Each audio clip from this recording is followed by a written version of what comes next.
Okay, so in Scratch we've already talked about how we add sprites in and how we do basic lists of instructions. So far that has got us basic programs that when we click things move. So we're now going to do something that's more complicated. It's not necessarily harder, but it's more complicated. We're going to start by looking at loops. So basically something will continue to happen. So I'm going to start by adding in a new sprite. I quite like space, so let's get a spaceship. And I'm going to right click on that one, cat, and delete the cat. So I've now got my spaceship. If I add in my green flag and then I put in on motion move, where's move 10 steps. So we've got that and we run it and well, that's going the wrong way. So what I can do is I can, rather than move 10 steps, I can think about on the X and Y axis as if we had a graph in maths, and I can say, right, Y goes up and down, so I'm going to change Y by 10 steps. Okay, and now you can see the rocket is going up. But I don't want to keep clicking that. I want to click it once, I want the rocket to move up.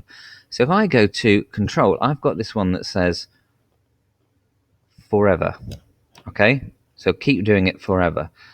So if I drag that in, if I actually, you can see it opens up if I put it above, so that the change Y sits in the middle of it. So anything in the middle of this will repeat.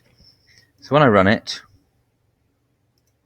you can see it forever. It keeps moving 10, moving 10, moving 10, moving 10, moving 10.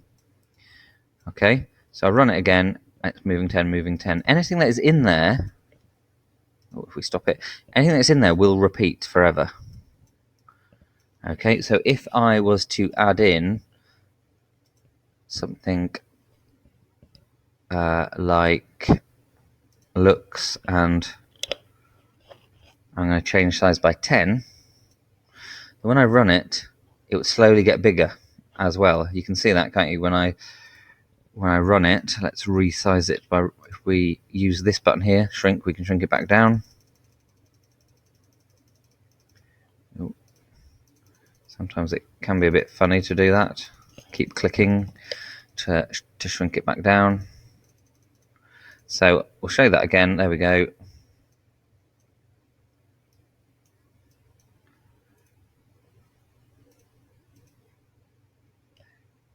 And we'll go to the shrinking bit and shrink it back down.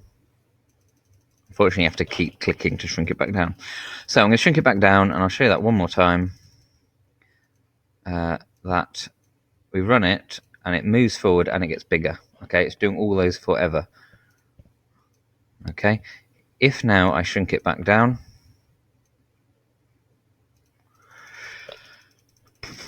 it's a lot of fun doing this. Okay, I've clicked this eye there to get some information off, but you can't shrink it that way. I thought you might be able to.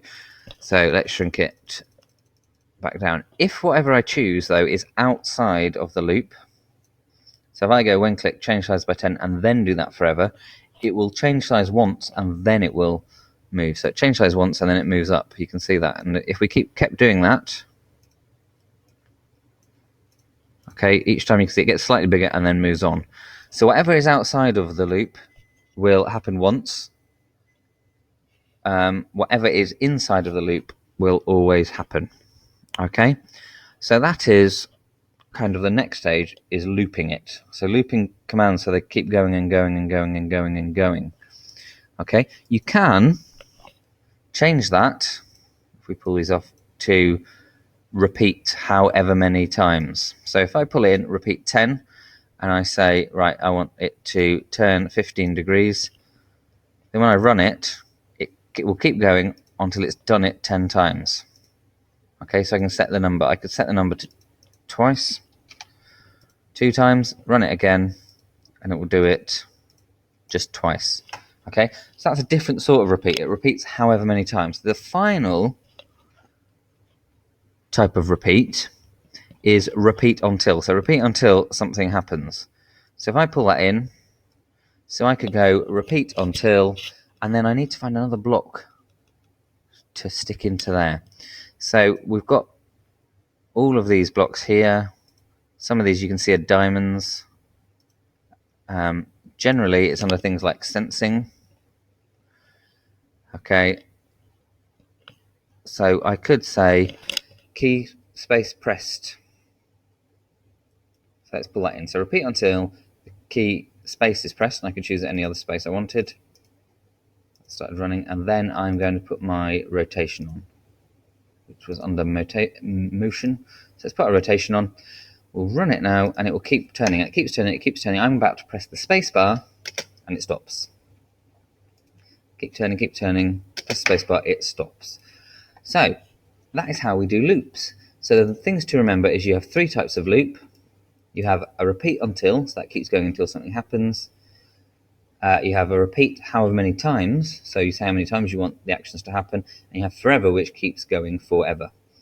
Okay, and the thing to remember is when you build your list of activities up, whatever is outside of the loop, and you can have it either that will happen once, whatever is inside the loop will keep happening until either condition is met or something else happens. So the next stage, obviously, of your programming is to do a program with a loop in it.